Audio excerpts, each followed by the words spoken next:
आज की मूली की तारीख है 3 मई 66। रिकॉर्ड चला है तुम्हें पाके हमने जहां पा लिया है। अभी बच्चे बाप को सन्मुख देखते हैं। अभी माने कभी संगम युग में, संगम युग में सन्मुख देखते हैं तो ये गीत बनाया है, तुम्हें पाके हमने जहान पा लिया है। जमी तो जमी आसमां पा लिया है। तो तुम्हें माना कौन? जरूर वृक्ष का बीज हाथ में आ जाता है तो कहा जाता है सारा वृक्ष हमारी मुट्ठी में है। बुद्धि में आता है कि बीज ऐसा है तो इसका वृक्ष भी ऐसा होगा। ऐसे ही इस मनुष्य सृष्टि रूपी झाड़ का बीज है,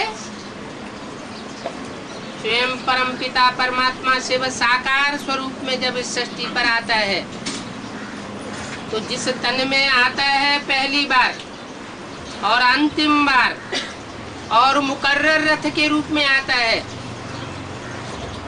वो रथधारी सृष्टि का आदि पिता कहा जाता है। पिता माना बीज, जैसे गीता में कहा है हम बीज प्रदप पिता, तो वो पिता है माना बीज है। और बच्चों को सन्मुख आकर के देखता है।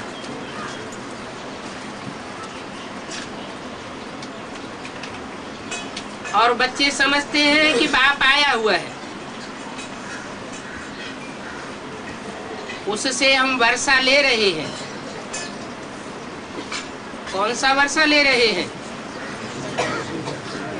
ले चुके नहीं है, लेंगे, लेकिन अभी भी ले रहे हैं। वो सुख शांति का वर्षा दिल के अंदर अनुभव होता है। बाप बड़ा सहज रास्ता बताते हैं। सारी दुनिया के मनुष्य मात्र सुख और शांति मांगते हैं। ये तो जानते हैं कि सब तो बाप के सन्मुख नहीं आवेंगे। क्यों?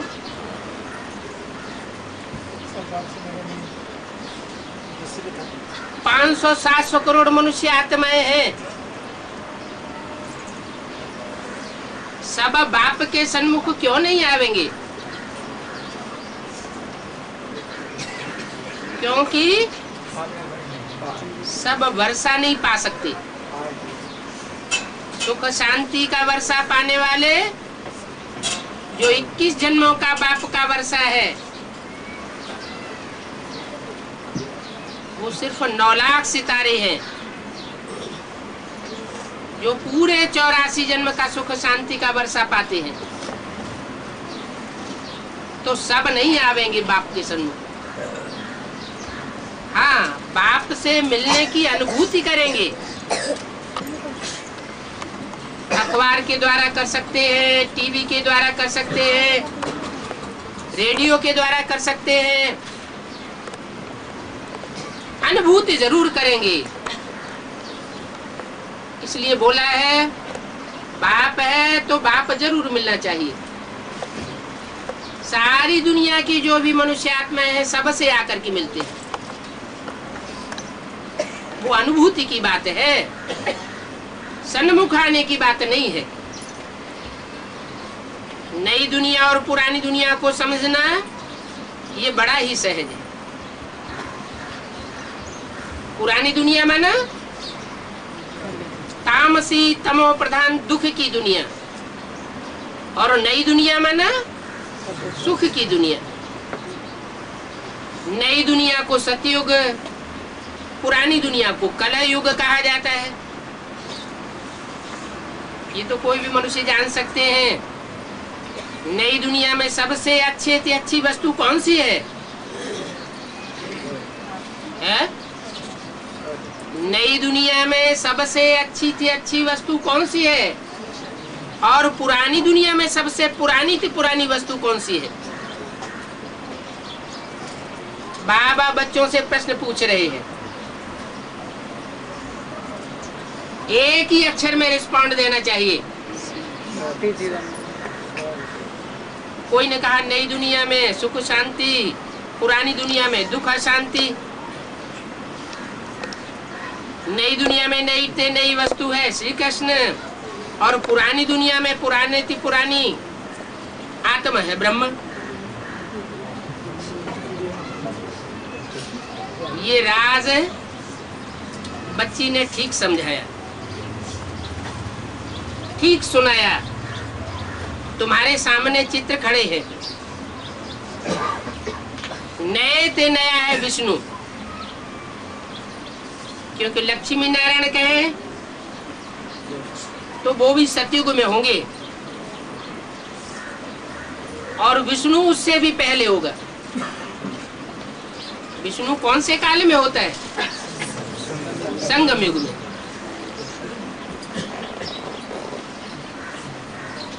तो नई दुनिया में सबसे अच्छी वस्तु भले लक्ष्मी नारायण है, लेकिन विष्णु के सिवाय और कोई हो न सके। दिखाते भी हैं, विष्णु की नाभि से ब्रह्मा और ब्रह्मा की नाभि से विष्णु।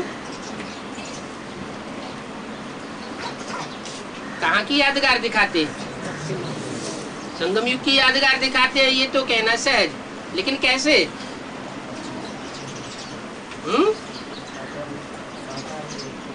ब्रह्मा की नाभि से विष्णु निकला, कैसे? और विष्णु की नाभि से फिर ब्रह्मा निकला।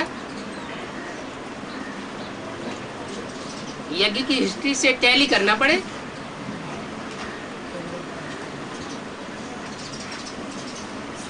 विष्णु की नाभि से ब्रह्मा कैसे निकला? दिखाते तो है ना।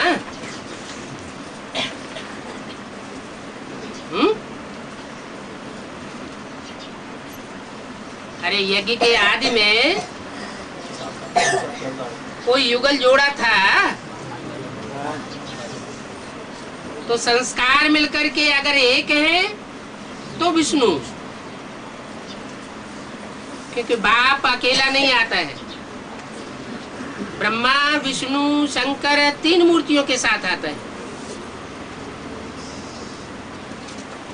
तो विष्णु की नाभि से ब्रह्मा और ब्रह्मा की नाभि से विष्णु, कंप्लीट ब्रह्मा कौन हुआ? आदि में जिसने ब्रह्मा बड़ी माँ का कंप्लीट पार्ट बजाया। गीता माता तो बीच में ही चली गई, जन्म दे के बच्चे को चली जाए तो कंप्लीट काम हुआ क्या है?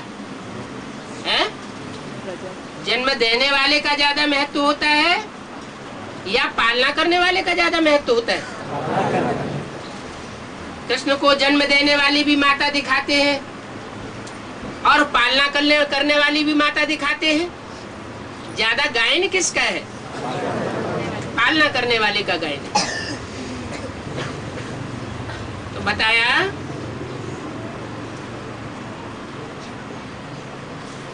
विष्णु से ब्रह्मा अर्थात पुराना बनने में पूरा कल्प लग जाता है।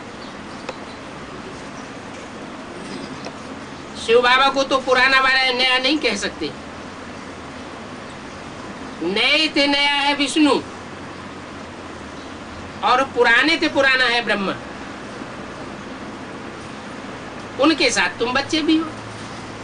जब विष्णु नया होता है तो तुम भी नए होते हो, और जो विष्णु सो ब्रह्मा बनता है, पुराना बनता है, तो तुम भी पुराने बनते हो।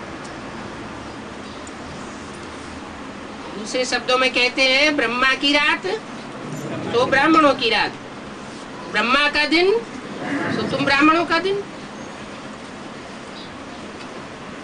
तुम ही वास्तव में नए थे नए और पुराने थे पुराने बनते हो। ब्रह्मा विष्णु की बात नहीं है, वो तो एक सैम्बुल दिखाया है। सतयुग आदि से लेकर कलयुग अंत तक तुम रहते हो। तुम्हारा इस ड्रामा में वंडरफुल पार्ट है। सतयुग आदि कब कहे? सतयुग आदि से लेकर और कलयुग अंत तक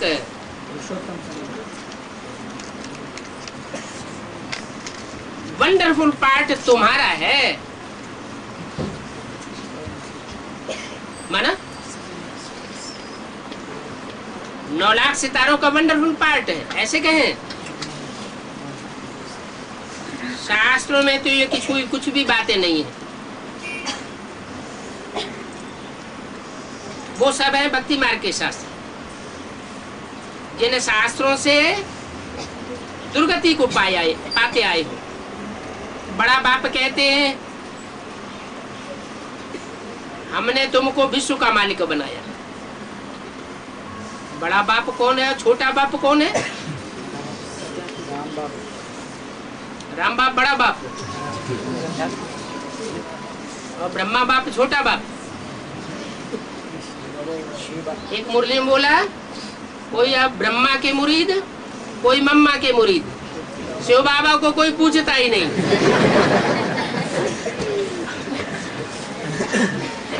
हाँ, वेद के 2 बाप हैं,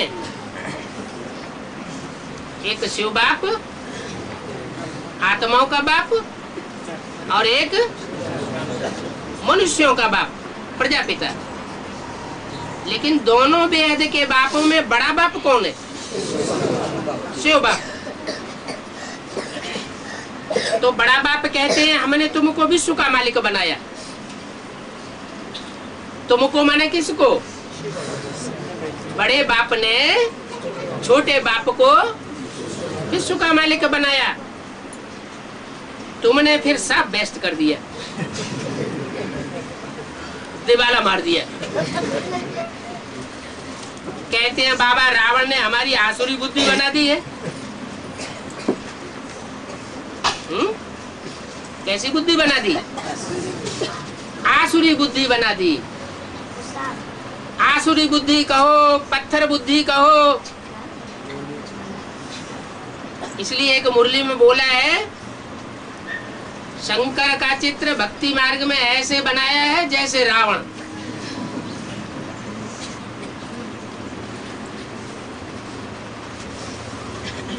एक बिंदी का नाम है शिव,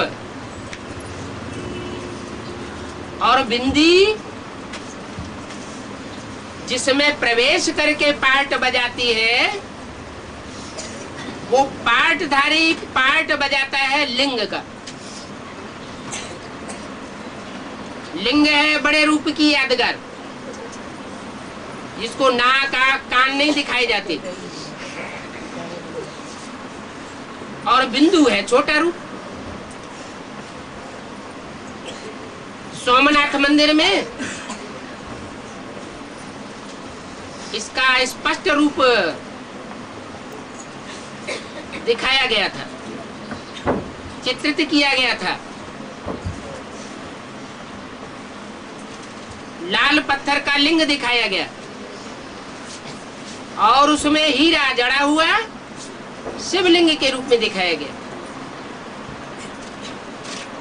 तो लिंग है निराकारी स्टेज को धारण करने वाले स्वरूप की यादगार। शिव को स्वरूप धारण करना पड़ता है, या शिव सदा शिव है? वो तो सदा शिव है, उसको धारण करने और कराने की बात नहीं आती। तो बिंदु है बड़ा बाप, उसका कोई बाप नहीं। और बिंदु बिंदु आत्माओं के बीच जो पार्टधारी आत्माएं हैं, उन पार्टधारी आत्माओं में हीरो पाठधारी है प्रजापिता। तो बड़ा बाप हीरो पाठधारी से कहते हैं, अभी तुम बच्चों को सब कुछ मालूम तो है, रावण ने तुम्हारी आसुरी बुद्धि बनाई है। आसुरी बुद्धि कहो या पत्थर बुद्धि कहो, इसलिए शिवलिंग 4 प्रकार का बनाया जाता है। सात्विक स्टेज में होता है, उसकी यादगार है स्वर्णलिंग, और सामान्य स्टेज में होता है तो उसकी यादगार है रजत लिंग, और रजो प्रधान बनता है तो उसकी यादगार है ताम्रलिंग, और जब तमो प्रधान बनता है तो है काला पत्थर का लिंग। कि क्यों दिखाते हैं? सतयुग को सोने समान, त्रेता को चांदी समान, द्वापर को तांबे समान, और कलयुग को लोहे समान, पत्थर समान कहा जाता है। क्यों कहा जाता है? खाद तो पड़ती जाती है, खाद पड़ते पड़ते उसकी वैल्यू कम होती जाती है। तो कलयुग के अंत में जिसमें मुकर्रर रूप से वो प्रवेश करता है सुप्रीम सोल, वो कोई बात में पत्थर बुद्धि हो जाता है। उस पत्थर बुद्धि में परमात्मा प्रवेश करके उसे पारस बुद्धि बनाते हैं। पत्थर को याद करते हैं, भक्ति मार्ग में पत्थर के लिंग को याद करते आए, तो पत्थर के लिंग को याद करते करते क्या बन गए? पत्थर बुद्धि बन गए। उसी पत्थर बुद्धि में जब सुप्रीम सोल बाप प्रवेश करता है, राजयोग सिखाता है, तो राजयोग की पावर से वही पत्थर बुद्धि पारस बुद्धि बन जाता है। पारस कोई ऐसा पत्थर होता नहीं है जिसको छू देने से कोई सोना बन जाए। ये सिर्फ एक समझानी है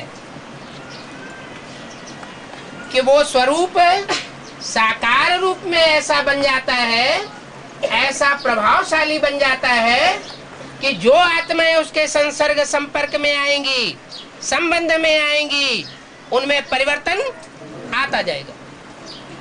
उसकी यादगार है पारस पत्थर। तो बोला तुम्हारा इस ड्रामा में वंडरफुल पार्ट है। क्या? कि तुम्हारे तामसी स्वरूप की याद से दुनिया पत्थर बुद्धि बन जाती है, खासकर भारतवासी,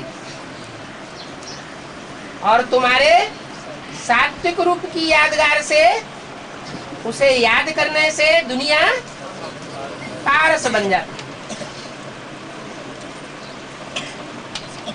अभी तो तुमने सब वेस्ट कर दिया। कहते हैं बाबा रावण ने हमारी आसुरी बुद्धि बनाई दी है, हम अभी ड्रामा के बस में हैं।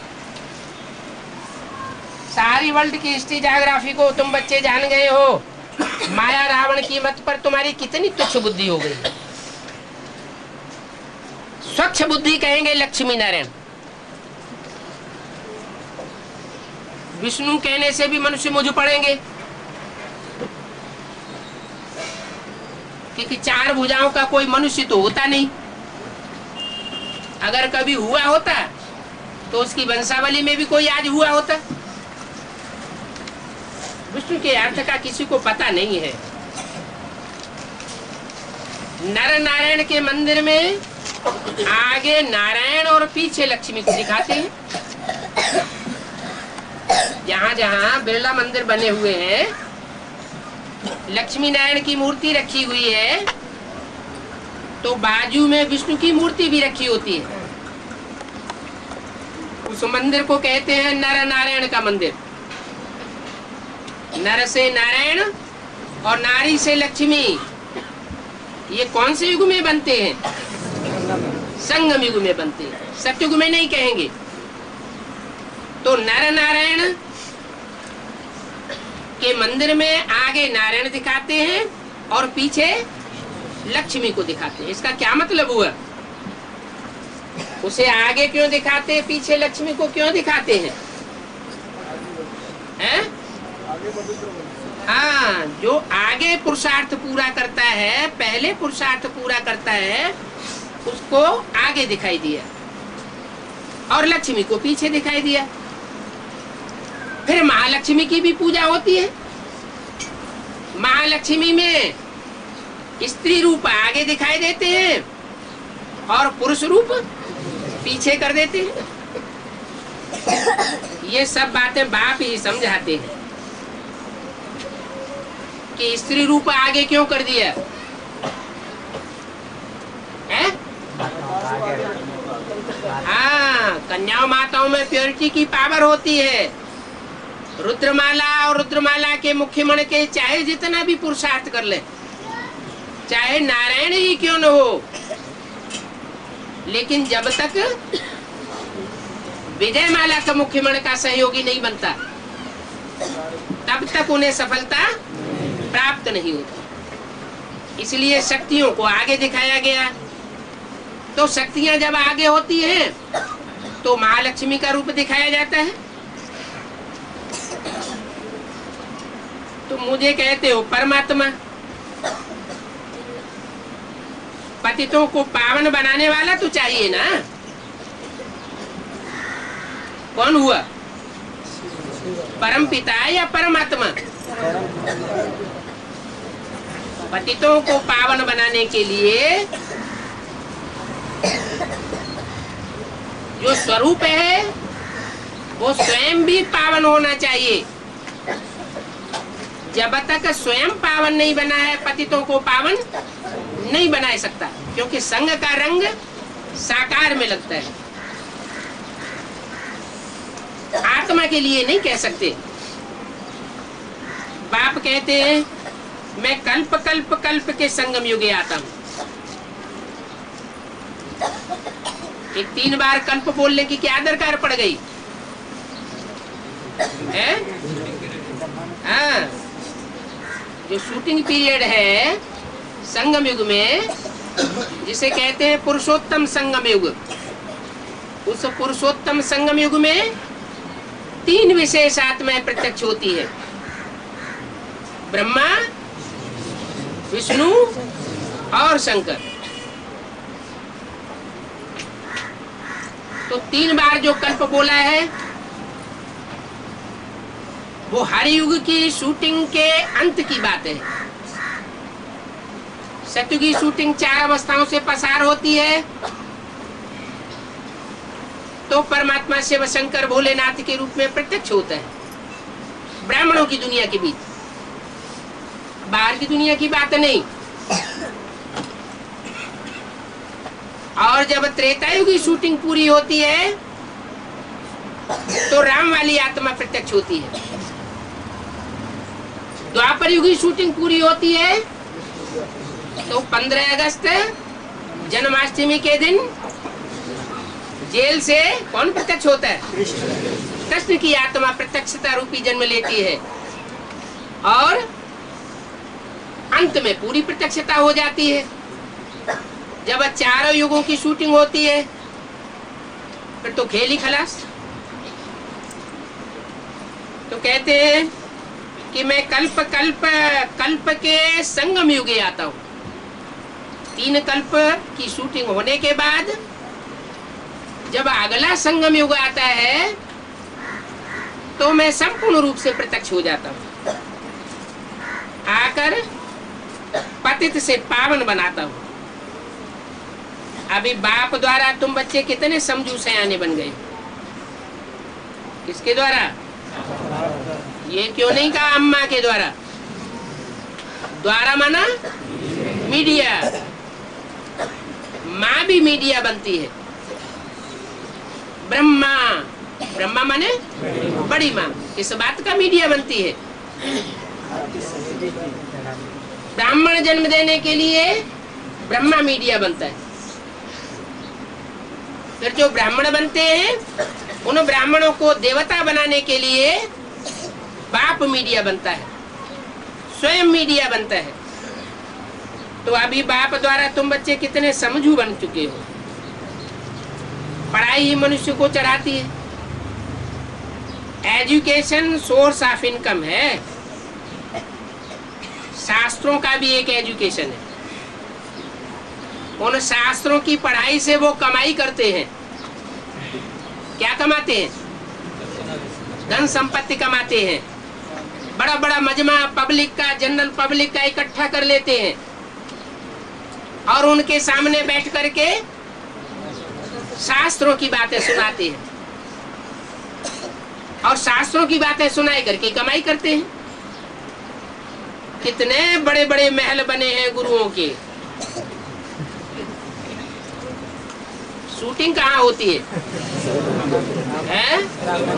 ब्राह्मणों की संगमी की दुनिया में इस बात की शूटिंग होती है। जो बाबा ने मुरली चलाई ब्रह्मा के द्वारा, वो मुरली के शास्त्र बन जाते हैं। मोटे मोटे ग्रंथ शास्त्र बन जाते हैं। उन शास्त्रों के आधार पर वो जो समझानी देते हैं अगड़म बगड़म, उस समझाने के आधार पर वो कमाई करते हैं। बड़े बड़े महल माड़ियां अटारियां बनाते हैं और पब्लिक को भरमाते हैं पाम पेंट शो में। बाप तो बड़े साधारण रूप में आता है। देखो कैसे परछत्ती पे बैठे हुए हैं।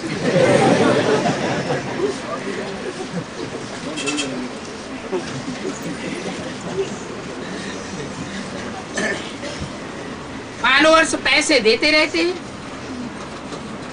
और महल बनाते रहते हैं।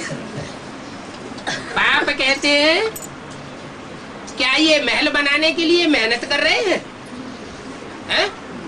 मेहनत तो नहीं कर रहे हैं। और यहाँ तुम क्या मेहनत करते हो? परछत्तियां बनाने की मेहनत करते हो कि झोपड़ी बनाने की खूब मेहनत करते हो? क्या मेहनत करते हो? पूछा। मनुष्यों से तुम पूछो तो सही कि वो साधु सन्यासी क्या मेहनत करते हैं जो इतने बड़े बड़े महल माड़ियां अटारियां, बड़े बड़े मठपंथ बनाए करके बैठ जाते हैं।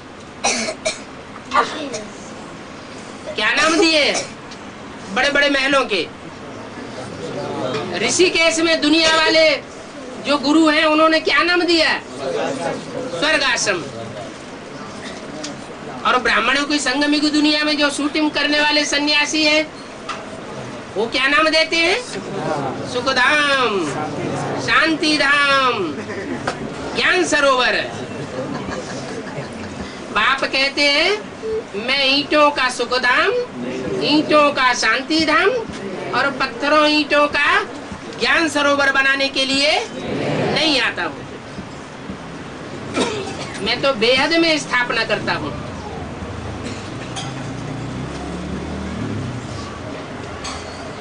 मनुष्यों से तुम पूछो तो सही, ये लक्ष्मी नारायण जो स्वर्ग के मालिक थे उन्होंने ये पद कैसे पाया?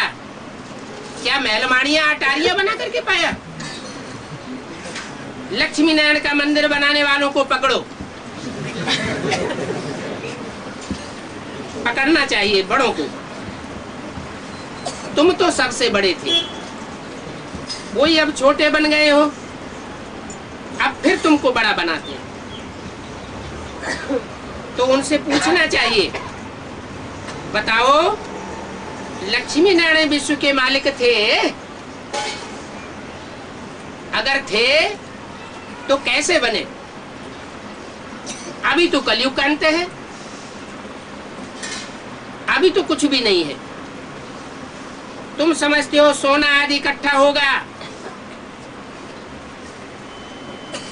इकट्ठा होगा या खलास हो जाएगा? खलास भी हो जाएगा और इकट्ठा भी हो जाएगा। कैसे? प्योरिटी से सोना इकट्ठा हो जाएगा। सोने जैसी सोना, हाँ संगठन, सोना माने सच्चाई का संगठन भी इकट्ठा होगा, वो तो सूक्ष्म बात हो गई बेहद की।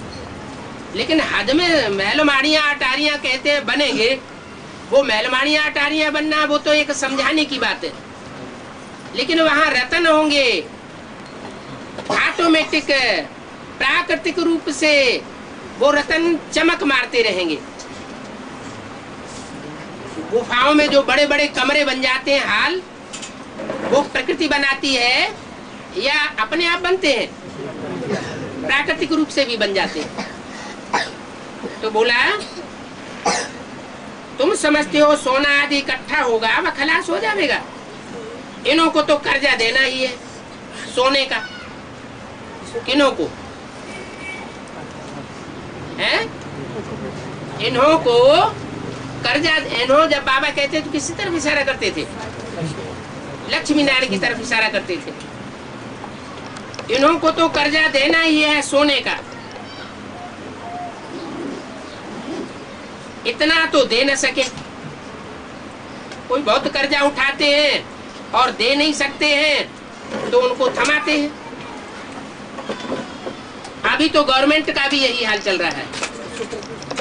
पब्लिक का सारा सोना गवर्नमेंट इकट्ठा करती जा रही है और उस सोने की पावर से गवर्नमेंट चल रही है।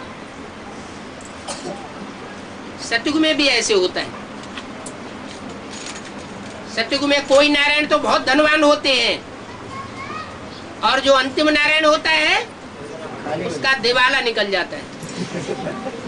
वो अपनी राजाई चलाने के लिए राम वाली आत्मा से, जिसने संगम युग में ज्ञान धन कमाया है, साहूकार बना है,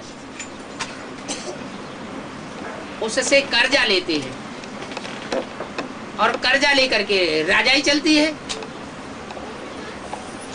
तो वहां भी ऐसा होता है तो इस दुनिया में भी ऐसे होता है। तो कोई बहुत कर्जा उठाते हैं और दे नहीं सकते हैं तो उनको थमा दिया जाता है। बाप समझाते हैं भारत कितना साहूकार था, अभी बहुत गरीब है, घड़ी घड़ी कर्जा लेते रहते हैं। ये भी नई बात नहीं है, कल्प कल्प ऐसा होता है। क्रिश्चियन लोग ने तुमसे राजाई ली है, आगे यहाँ से गेहूं बाहर जाता था, ढेर का ढेर गेहूं बाहर जाता था। अभी फिर वहां से आ रहा है क्या है? गेहूं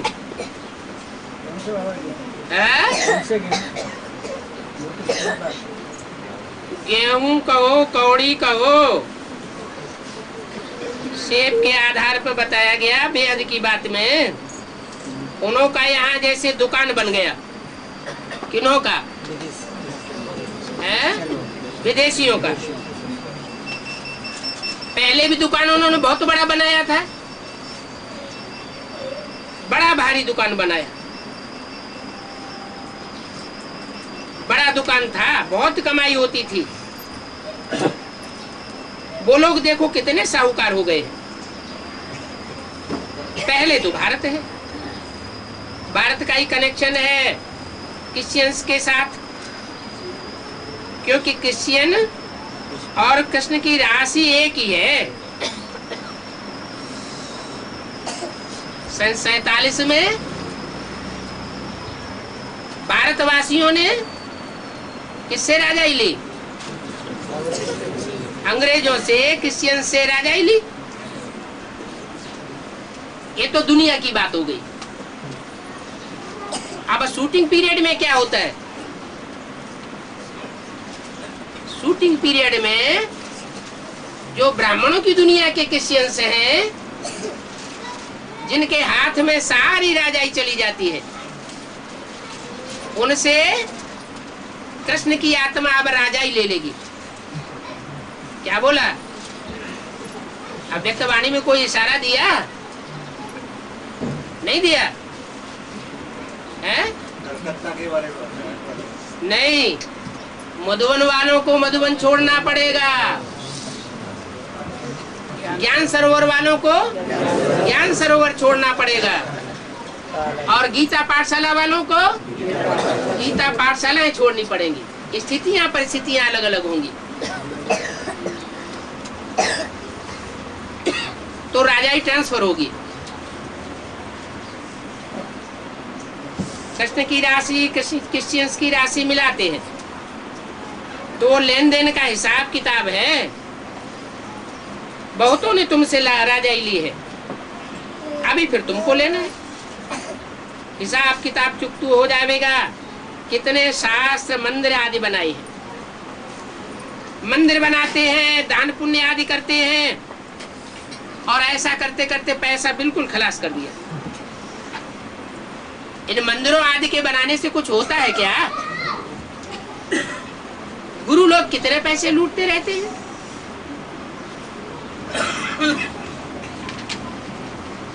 बाप कहते हैं अब तुम्हें कोई लूट खसूट करने की दरकार नहीं है। मैं तुम्हें जो पुरुषार्थ कराता हूं वो पुरुषार्थ पूरा करेंगे, और सोने की लंका तुम खुद ही लूट लेंगे। उनको लूट करके भगाना नहीं पड़ेगा, वो खुद ही भाग जाएंगे। ऐसी स्थितियां परिस्थितियां बन जाएंगी जो संतरासी की अव्यक्तवाणी में बोला है, रावण 20 नाखूनों का जोर देकर तुम्हारे लिए राजधानी तैयार कर रहा है।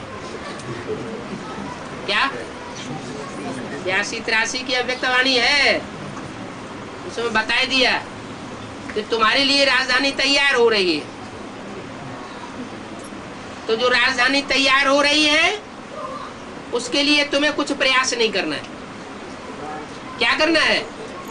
सिर्फ अपनी आत्मा को संपन्न बनाने का पुरुषार्थ करना है। जब तुम्हारी आत्मा संपन्न बन जाएगी तो कुदरती सब कुछ तुम्हें मुहैया हो जाएगा।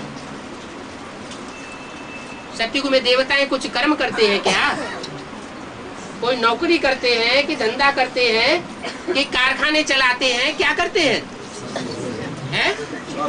कुछ नहीं करते। कुछ नहीं करते, निठल्ले हैं क्या? निठल्ले नहीं है।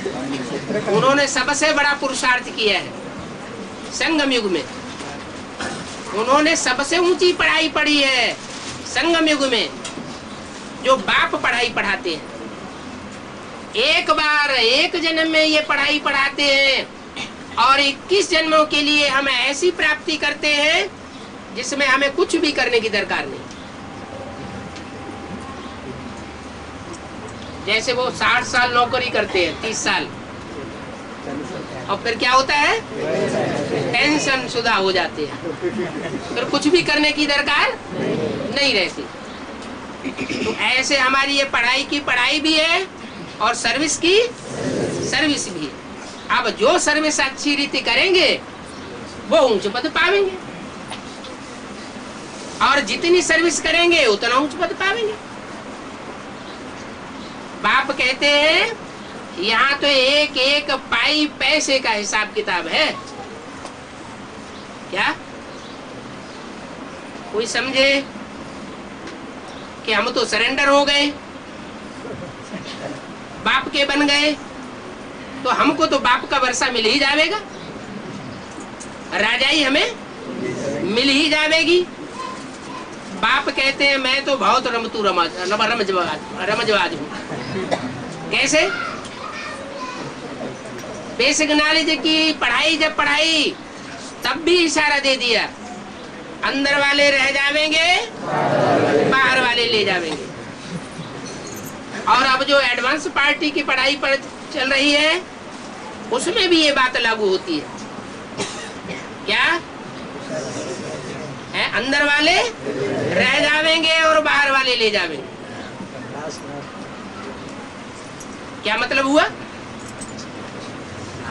बेसिक नॉलेज की जब पढ़ाई पढ़ी तो अंदर वाले कहे गए जो सरेंडर हैंड से यज्ञ के अंदर सरेंडर होकर के रहे, वो अंदर वाले हुए। कोई भी किला होता है तो उसके दो परकोटे होते हैं, दो प्राचीरें, दो दीवारें होती हैं। जो अंदर की दीवार होती है, अंदर के किले की, वो महत्वपूर्ण होती है, और एक बाहर की दीवार होती है जिसके चारों तरफ पानी की नदी या नहर बनाई जाती है। तो ये भी चैतन्य ईंटों की दीवारें हैं। ब्राह्मणों की संगमी की दुनिया का किला है। ये किले के अंदर क्या हो रहा है, ये बाहर की दुनिया वालों को पता नहीं चलता।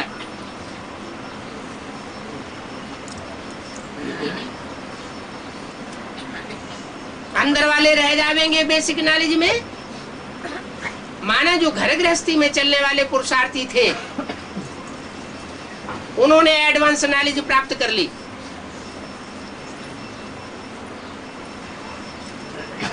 और जो अंदर सरेंडर होकर के बैठे हुए थे, उन्होंने प्राप्ति नहीं की। यहाँ भी इस सभा में देखा जाए तो बाहर वाले माने घर गृहस्थ में रह करके पुरुषार्थ करने वालों की संख्या जास्ती है। इक्का दुक्का कोई होंगे, उन्होंने भी कोई होशियारी से पढ़ाई पढ़ी होगी, तो अंदर रह करके भी उन्होंने प्राप्ति कर ली।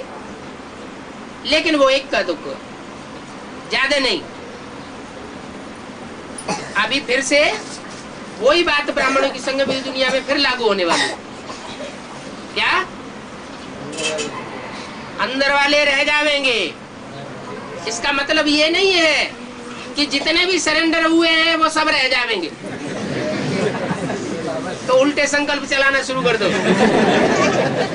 वाह भाई, खूब बल्ला ही बल्ला है।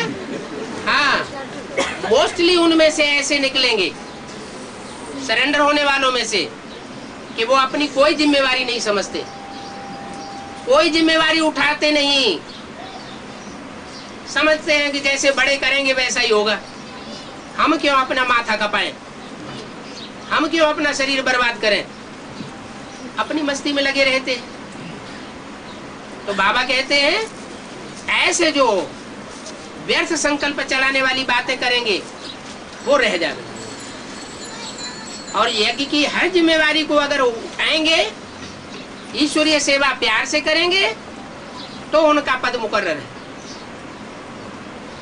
ऐसे नहीं कि वो रह जाएंगे, वो उच्च पद पाए सकते हैं। क्यों?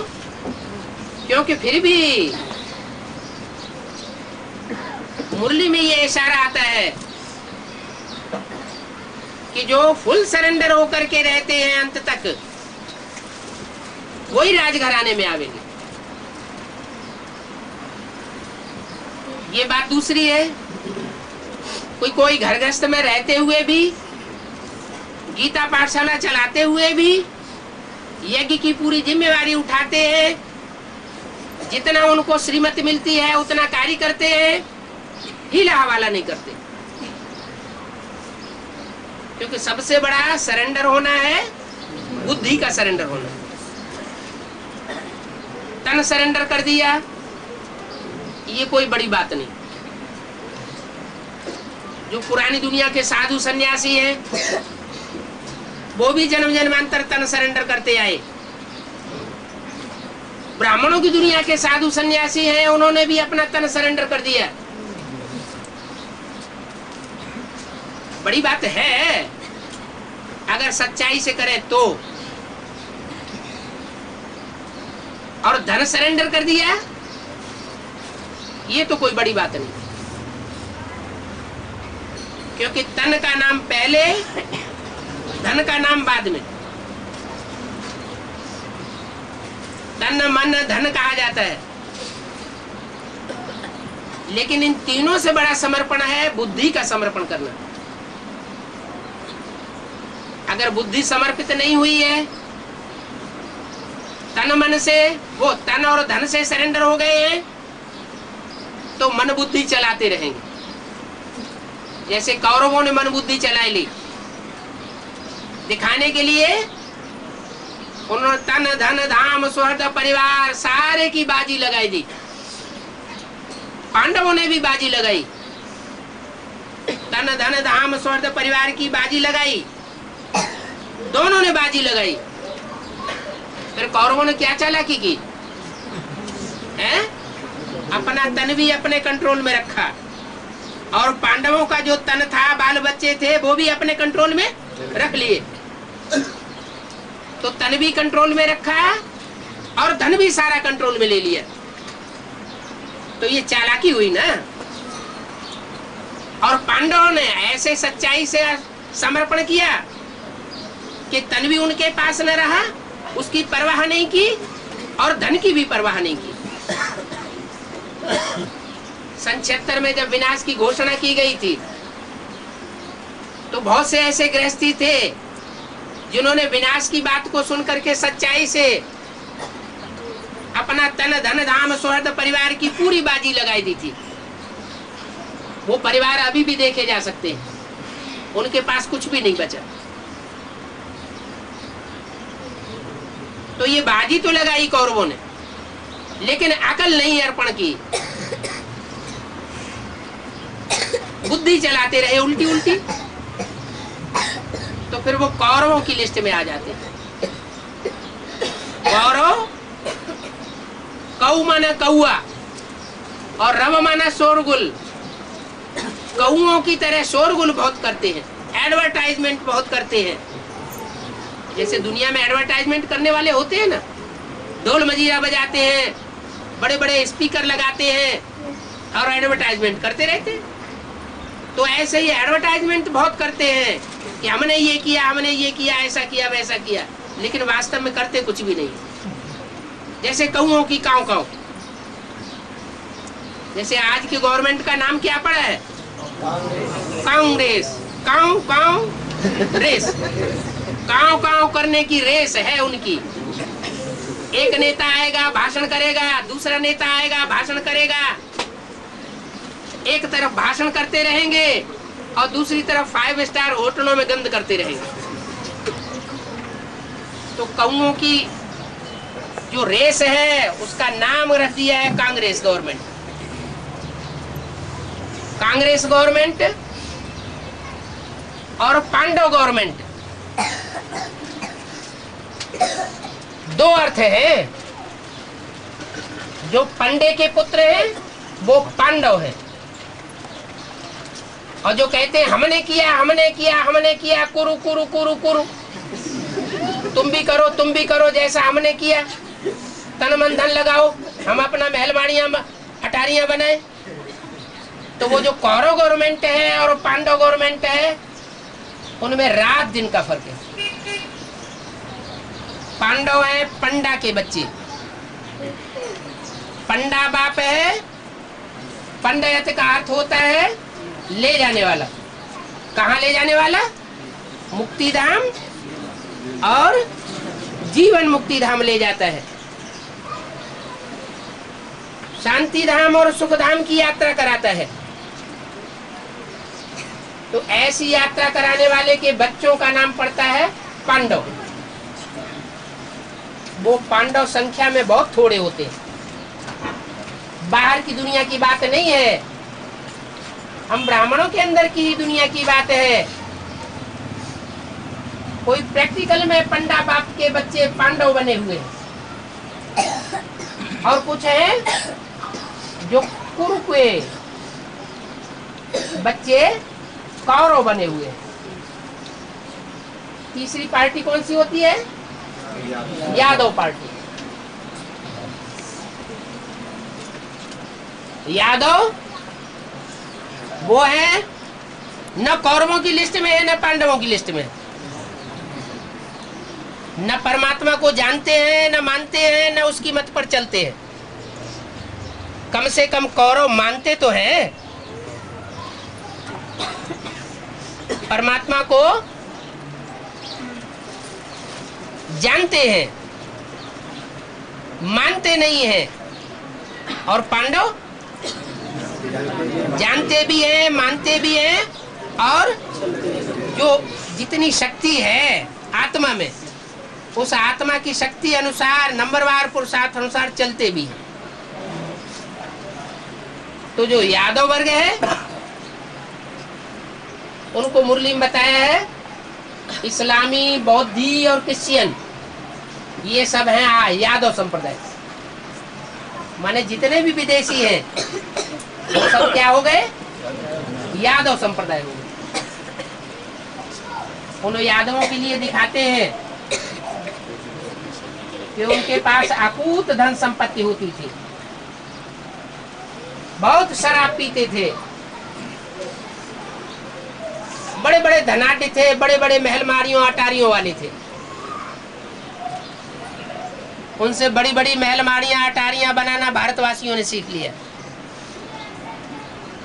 पहले भारतवर्ष में 200-300 साल पहले कई कई मार के मकान होते थे क्या? नहीं होते थे। यादवों ने मूसल इन्वेंट किए, जो भारत महाभारत में प्रसिद्ध है। वो मूसल कोई और चीज नहीं थे, मिसाइल्स को ही मूसल कहा गया है। कहते हैं यादवों के पेट में से मूसल निकले। अब पेट में से थोड़े ही मूसल निकलते हैं, ये तो बुद्ध रूपी पेट है। जिस बुद्ध रूपी पेट को उल्टा उल्टा चलाते हैं, उल्टा उस बुद्धि का उपयोग करते हैं, तो अपने ही विनाश करने के लिए सामान तैयार कर लेते हैं, मिसाइल्स बनाए लेते हैं। जिन मिसाइल से ना अपना कल्याण होता है, न विश्व का कल्याण होता है, न इस जन्म का कल्याण होता है, न परलोक का कल्याण होता है। इस जन्म में भी प्राप्ति नहीं, अगले जन्म में भी प्राप्ति नहीं। ऐसे यादव संप्रदाय प्राप्ति नहीं कर पाते परमात्मा बाप से। जो 84 जन्म की प्राप्ति कराने वाला बाप आया हुआ है, ऐसे कहने को कहा जाता है कि मैं 21 जन्म की विश्व की बादशाही देता हूँ, लेकिन 21 जन्म की देता है या 84 जन्म की देता है? 84 जन्म की नहीं देता। कम से कम 1-2 जन्म की कटौती जरूर करता है। अगर पूरे 84 जन्म की दे दे तो आत्माओं के जीवन में दुख आएगा ही नहीं, और जब दुख महसूस नहीं होगा तो सुख की कोई कीमत नहीं रह जाएगी। आजकल की दुनिया के बड़े बड़े धनाढ्य हैं, बड़े बड़े ऐशो आराम में रहने वाले हैं, वो स्वर्ग का अनुभव कर रहे हैं या नरक का अनुभव कर रहे हैं? वो स्वर्ग का अनुभव कर रहे हैं। तो जो लास्ट जन्म में भी स्वर्ग का अनुभव करेंगे, वो स्वर्ग के लिए पुरुषार्थ करेंगे क्या? नहीं करेंगे।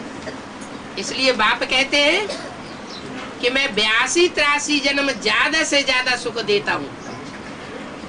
क्या? ऐसे पौना हिस्सा सुख सभी बच्चों को देता हूँ जो मेरे बच्चे बनते हैं। 9 लाख तुम्हारे लिए, 9 लाख के लिए है पौना हिस्सा सुख और चौथाई हिस्सा दुख कलयुग में।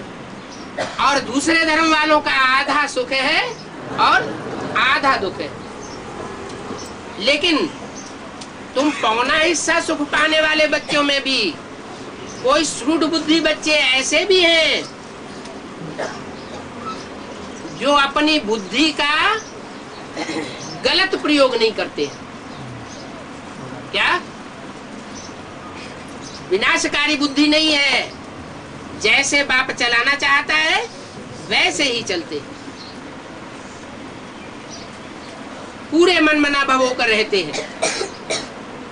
जो बाप का संकल्प सो बच्चों का संकल्प, संकल्प मात्र तक भी बाप को फॉलो करने वाले बच्चे हैं। ऐसे बच्चे जो हैं वो 82-83 जन्म तक भी सुख में रह सकते हैं। तो कितनी बड़ी प्राप्ति है। फिर 21 जन्म क्यों कहते हैं कि मैं 21 जन्म का स्वर्ग का वर्षा देता हूं, नरक का सुख का वर्षा, दुख का वर्षा रावण देता है। कैसे? 21 जन्म के कर्मों का आधार पर। हाँ, 21 जन्म का जो हम प्राप्ति करते हैं, उस प्राप्ति में जो पुरुषार्थ के संस्कार पड़ते हैं, श्रेष्ठ संस्कार हमारी आत्मा में धारण हो जाते हैं, तीव्र पुरुषार्थ करने के जो संस्कार हमारी आत्मा में पड़ जाते हैं, वो संस्कार हम अभी धारण कर रहे हैं। जो जितनी तीव्रता से पुरुषार्थ करेगा, एड़ी से चोटी तक की ताकत लगा के पूरा पुरुषार्थ करेगा जैसा बाप चाहते हैं, तो वो 21 जन्म का तो प्राप्ति करने वाला बनता ही है। लेकिन 21 जन्म की प्राप्ति के आधार पर, अभ्यास के आधार पर वो 63 जन्म की प्राप्ति करने का भी अधिकारी बन जाता है। कैसे? मान लो बाबर का मिसाल है।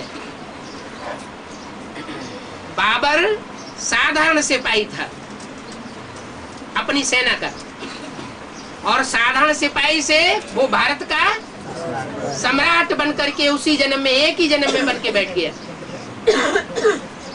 तो एक ही जन्म में नीचे से नीचा पद से उठ करके और ऊंचे से ऊंचे पदासीन बनने का जो पुरुषार्थ है, वो पुरुषार्थ के संस्कार उसने कहाँ धारण किए? जरूर संगम युग में जब परमात्मा बाप आते हैं तो वो संस्कार धारण कराते हैं। पढ़ाई तो एक ही है, किसी को कम पढ़ाई, किसी को ज्यादा पढ़ाई नहीं पढ़ाते हैं, किसी को स्पेशल ट्यूशन नहीं पढ़ाते हैं, कि किसी को गुपचुप चुपचाप अलग से पढ़ाई पढ़ा दें। ये गोरा चिट्ठा है, इसको ज्यादा पढ़ाई पढ़ा दें, इसको कम पढ़ाई पढ़ा दें, या ये ज्यादा पैसा देता है, इसको ज्यादा पढ़ाई पढ़ा दें। ऐसी कोई बात नहीं। लेकिन जो बच्चे परमात्मा बाप से जन्म से जो बड़ी से बड़ी दात मिलती है, हर बच्चे को जन्म से ही दात मिलती है, बुद्धि का वरदान मिलता है, वो बुद्धि का सदुपयोग जो करते हैं, उन बच्चों को वो दात मिल जाती है। सहज बुद्धि बहुत बड़ा कार्य करती है। उसके लिए शास्त्रों में बोला है, निर्मल मन सोई जन मोहि पावा। इसकी मन बुद्धि निर्मल है, क्या मैल माटी से भरी पूरी नहीं है, वो मुझ परमात्मा को प्राप्त कर लेता है। माने परमात्मा बाप की ऊंचे से ऊंचे वर्षे की प्राप्ति कर लेता है। निर्मल मन सोई जन मोहि भावा, मोहि छल छिद्र कपट नहीं भावा। क्या?